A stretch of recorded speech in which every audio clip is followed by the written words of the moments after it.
کہ میں پناہ مانگتا ہوں کس سے، کس کی بارگاہ؟ قل اعوذ برب الناس، میں کس کی پناہ مانگتا ہوں؟ توجہ، اے محبوب آپ فرما دیں کہ میں پناہ مانگتا ہوں انسانوں کے خدا کی۔ رب الناس، انسانوں کا خدا، مولا میں تیری پناہ میں آنا چاہتا ہوں۔ اور وہ کون ہے؟ انسانوں کا خدا، ملک الناس، انسانوں کا بادشاہ بھی ہے، الہ الناس، انسانوں کا خدا بھی ہے، معبود بھی وہی ہے، پالنے والا بھی وہی ہے، بادشاہ بھی وہی ہے، عبادت کے لائق بھی وہی ہے۔ اب کس چیز سے پناہ مانگتے ہو؟ من شر الوسواس الخناس، خناس کے، شیاطین کے وسوسوں سے، اس کے بہکاووں سے، ان کے ورغلانے سے پناہ مانگتا ہوں اللہ تبارک و تعالیٰ کی۔ اس پوری سورے میں آپ اگر محسوس کریں گے تو اللہ تعالیٰ نے انسانوں کا ذکر 5 مرتبہ کیا۔ الناس الناس الناس، انسان۔ یہ سمجھنے کی ضرورت ہے کہ انسانوں کے لیے اللہ تبارک و تعالیٰ اتنا مہربان ہے، اتنا مہربان ہے کہ اس کی ساری مخلوقات کے لیے کچھ قانون الگ ہیں، تمہارے لیے قانون الگ ہیں۔ قرآن میں بھی اللہ تعالیٰ نے فرمایا کائنات میں کوئی شے ایسی نہیں ہے جو اس کی حمد بیان نہ کر رہی ہو، ساری کی ساری مخلوقات تسبیح بیان کر رہی ہیں۔ لیکن روایت میں یہ بھی ہے کہ اگر کوئی چیز، پرندہ ہو کہ جانور ہو کہ درخت ہو کہ مچھلی ہو، چونٹی ہو، اگر ایک لمحے کے لیے بھی وہ اللہ کے ذکر سے غافل ہو جائیں تو ان کی موت آ جاتی ہے۔ ان کے لیے یہ قانون ہے، درخت اگر ذکر الہی سے ایک لمحے کے لیے غافل ہوا تو اسے سکھا دیا جاتا ہے یا اسے کاٹ دیا جاتا ہے، پرندہ شکار ہو جاتا ہے، مچھلیاں پھنس جاتی ہیں اگر ایک لمحے کے لیے ذکر خدا سے غافل ہو جائیں۔ حضرت ذوالنون مصری اپنی بیٹی کے ساتھ سفر میں تھے، سمندر میں، وہ کشتی میں مچھلیاں پکڑ رہے تھے، پکڑ کر کے اپنی کشتی میں ڈال رہے تھے۔ ان کی بیٹی جو پیچھے بیٹھی ہوئی تھی وہ مچھلیاں اٹھا کے پھر سمندر میں ڈال رہی تھی۔ کافی دیر کے بعد جب کنارے پہنچے تو انہوں نے دیکھا مچھلیاں کہاں ہیں؟ بیٹی سے پوچھا تو اس نے کہا کہ میں نے سب ڈال دیا۔ کہا ایسا کیوں کیا؟ کہا آپ نے تو فرمایا جو مچھلی ذکر خدا سے غافل ہوتی ہے وہی شکار ہوتی ہے، تو آپ کی جال میں وہ مچھلیاں آئی جو ذکر خدا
سے غافل تھی، میں نے اس لیے انہیں دوبارہ ڈال دیا کہ مولا ہمیں بار بار مہلت دیتا ہے تو ہم انہیں کیوں مہلت نہ دیں۔ اب اندازہ کریں، میں یہ بات اس لیے عرض کر رہا ہوں کہ ان ساری مخلوقات کے لیے قانون تو یہ ہے کہ وہ اگر ذکر خدا سے غافل ہو جائیں تو مر جائیں، جل جائیں یا کٹ جائیں، لیکن اے انسانوں، ہمارا حال یہ ہے کہ اس خدا سے غافل رہنے والے کو بھی وہ کھلا رہا ہے، عبادت کرنے والے کو بھی کھلا رہا ہے۔ گناہ کر کے بھی انسان جی رہا ہے، نیکیاں کر کے بھی جی رہا ہے، یہ اس کی مہربانی اور رحمت ہے انسانوں پر خاص۔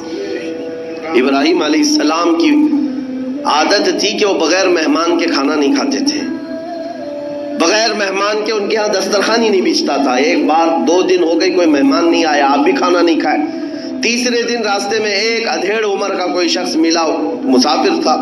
ابراہیم علیہ السلام نے اس سے ریکویسٹ کی کہ میرے گھر آج مہمان بن جا۔ وہ کیسے لوگ تھے کہ زبردستی اپنے گھر مہمان بلاتے تھے۔ مہمان نوازی میں پوری دنیا میں سب سے زیادہ مشہور ابراہیم علیہ السلام کی ذات تھی۔ تو وہ شخص آیا، ابراہیم علیہ السلام نے دسترخوان بچھائے اور کھانے رکھے، کہا اللہ کا نام لو اور شروع کرو۔ تو آنے والے نے کہا میں اللہ کو نہیں جانتا اور نہ ہی میں مانتا ہوں، میں اللہ کا نام لینے والا نہیں ہوں۔ تو ابراہیم علیہ السلام نے دسترخوان کھینچ لیا اور کہا اٹھ کر جا تو چل، اس لیے کہ میرے گھر کا ہر لقمہ اللہ کے نام سے ہی جائے گا۔ دسترخوان کھینچ لیا، وہ شخص چلا گیا۔ رب تبارک و تعالیٰ کی طرف سے وحی آئی، ابراہیم آج تمہارے دسترخوان پر اس نے میرا نام نہیں لیا، تم نے دسترخوان کھینچ لیا، پچھلے 50 سال سے وہ میرا نام نہیں لیتا، میں ہر وقت اسے کھلا رہا ہوں۔ انسانوں کا خدا اور ہے، یعنی انسانوں کے خدا جس کو ہم اس طور پر تصور نہ کریں کہ وہ سخت قسم کا ہمیشہ تمہارے لیے عذاب ہی لے کر بیٹھا ہے، نہیں میرے عزیزو، وسعت رحمتی کل شیء، قرآن کہتا ہے، اللہ فرماتا ہے میری رحمت نے ہر چیز کو گھیرے میں لے لیا ہے۔ اگر وہ ہم پر رحم نہ کر رہا ہوتا تو پھر ہمارے ہر گناہ پر آج پکڑ کر رہا ہوتا، ہر ایک گناہ کے بدلے ایک ایک نعمت چھین لیتا ہم سے، لیکن ایسا نہیں ہوا ہے۔ عدل تو یہی ہے، انصاف تو یہی ہے کہ اس کی زمین ہے، اس کا آسمان ہے، اس کی ہوا ہے، اس کی کائنات ہے، اور اسی کی کائنات میں رہ کر بندہ جب اسی کی نافرمانی کر رہا ہے تو پھر انصاف تو یہ چاہتا ہے کہ نافرمانی کرنے والے کی پکڑ کی جائے۔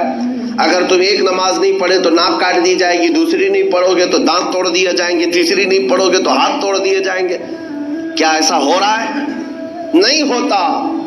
تو رب تبارک و تعالی ہم بندوں پر عدل نہیں بلکہ فضل فرما رہا ہے، فضل فرما رہا ہے۔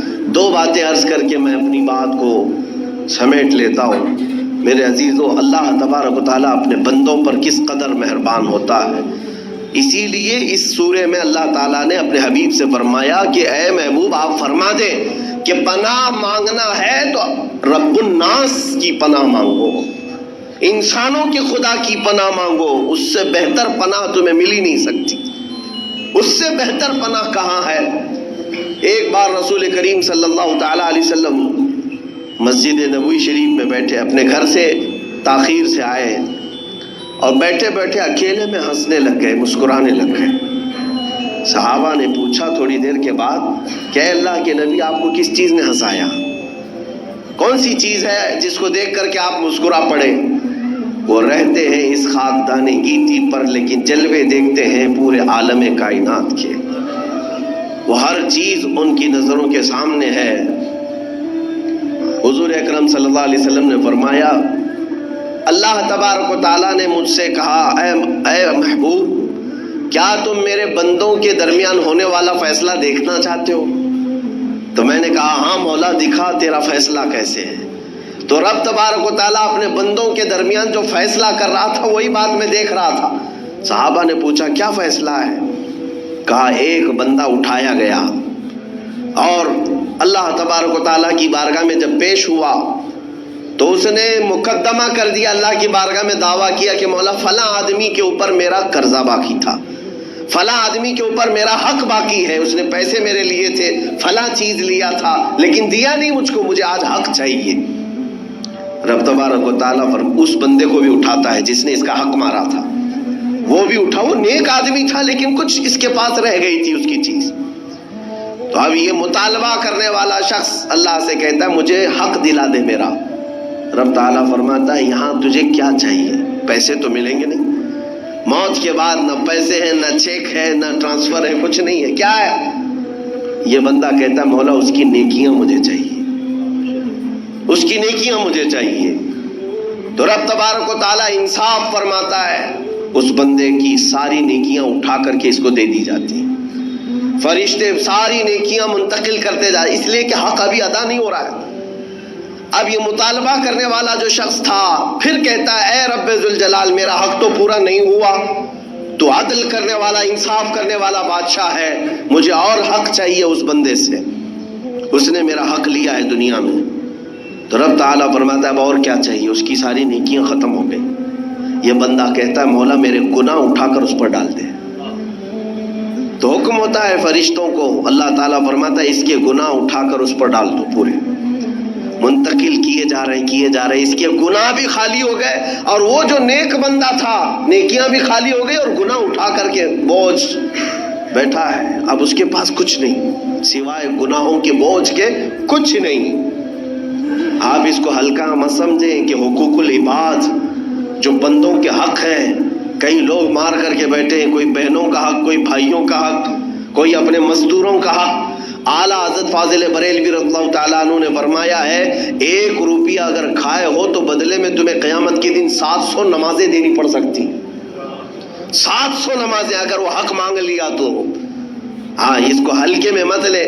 حضور پاک صلی اللہ تعالیٰ علیہ وسلم کی بارگاہ میں ایک جنازہ آیا تھا، حضور نے پوچھا اس پر کسی کا قرضہ ہے؟